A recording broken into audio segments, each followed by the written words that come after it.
सर्व big boss Marathi प्रेमींचा आता फक्त एकच सवाल आहे की बाबा बिग बॉस मराठी सीझन 6 चा डेट अनाउन्समेंट प्रोमो जो आहे तो कधी लॉन्च होणार आहे आणि यावर्षी बिग बॉस मराठी सीझन 6 आपल्याला बघायला मिळणार आहे की नाही येणार आहे. तर या संपूर्ण गोष्टीवर आपण आज बोलणार आहोत मित्रांनो. त्याआधी तुम्ही आपल्या चॅनलला सबस्क्राईब केलं नसेल तर लवकर सबस्क्राईब करा. खूप मोठे खतरनाक अशी इन्साईट जे आहेत बिग बॉसचे ते आपण तुम्हाला यावर्षी देणार आहोत. चला आता मुद्द्याकडे वळूया.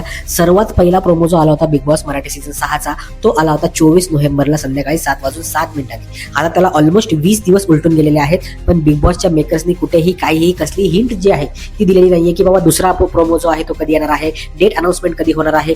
या गोष्टी कुठेही काहीही डिस्कस ते करत नाहीयेत. फक्त त्यांची कलर्सची जी टीम आहे म्हणजे ज्या सिरियल्स चालू आहेत ते लोक जे आहेत ते फक्त सध्या मार्केटिंग करतायत की बाबा आम्ही खूप एक्सायटेड आहोत, तुम्ही बिग बॉस मराठी सीझन 6 साठी एक्सायटेड आहात की नाही. रितेश भाऊनी फुल कल्ला केला होता, तुम्ही पण आता त्यांची बिग बॉसचा कल्ला बघायला या, आम्ही एक्सायटेड आहोत. याच गोष्टी करायचा प्रयत्न तिकडे जे आहेत ते मेकर सध्या करत आहेत, पण कुठेही जे आहे ते बिग बॉस मराठी सीझन 6 ची अनाउन्समेंट डेट जी आहे ती कुठे लॉन्च झालेली नाहीये ना कुठल्या सूत्रांना माहिती आहे. तर मित्रांनो तुम्हाला एक गोष्ट स्पष्ट सांगतो, अजून कंटेस्टंटच फिक्स झालेले नाहीये, ते कंटेस्टंटच अजून शोधत आहेत. पण तुम्ही मित्रांनो कृपया करून एक गोष्ट नक्की करा की तुम्ही जितके जास्त कमेंट त्यांना करता येतील ना तेवढे कमेंट करा, कारण की त्याच्याशिवाय त्यांना कळणार नाही. हे संपूर्ण मराठी प्रेक्षकांना जे आहे ते गृहीत धरण्याचं काम हे बिग बॉसचे मेकर्स जे आहेत ते करत आहेत. बाकी तुमचं मत या संपूर्ण गोष्टीवर काय आहे ना नक्की कमेंट करून सांगा, कारण की हे फक्त आता आपल्याला पाणी लावायचं काम करतायत आणि हे पाणी किती दिवस चालेल हे काय सांगता येत नाही मित्रांनो, कारण की ही चुकीची गोष्ट प्रेक्षकांसोबत ते करतायत. तुमचं मत नक्की कमेंटमध्ये कळवा. भेटूया पुढच्या व्हिडिओमध्ये. Tata bye bye.